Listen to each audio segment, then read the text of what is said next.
निडरता से बोला, तुम कौन हो? मुझे क्यों खाना चाहती हो?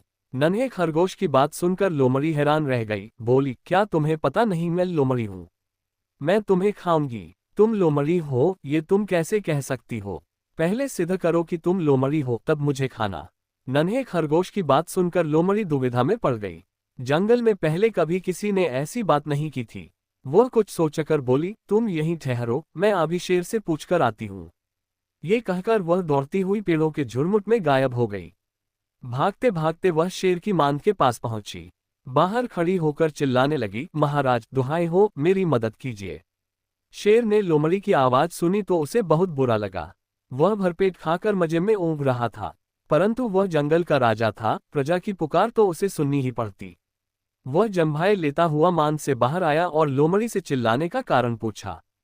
महाराज मेरी मदद कीजिए। आज जंगल में जब मैं एक नन्हे खरगोश को खाने लगी तो वह बोला, पहले तुम ये सिद्ध करो कि तुम लोमड़ी हो तब मुझे खाना। उसने रोते हुए कहा। शेर उसकी बात सुनकर खूब हंसा, फिर बोला, कुछ दिनों पहले मुझे भी जंगल में एक गधा मिल गया था। वह भी कुछ ऐसी ही बातें कर रहा था। मुझे बहुत भूख लगी थी। मैं उस पर झपटा और उसे चटकर गया। कुछ सोचने के बाद उसने कहा, तुम घबराओ नहीं, मैं तुम्हें लोमड़ी होने का सर्टिफिकेट दे देता हूँ। नन्हे खरगोश को दिखा देना। ये कहकर शेर अपनी मांद में घुस गया। थोड़ी देर बाद जब वह बाहर आया तो उसके हाथ में एक लिखा हुआ कागज था।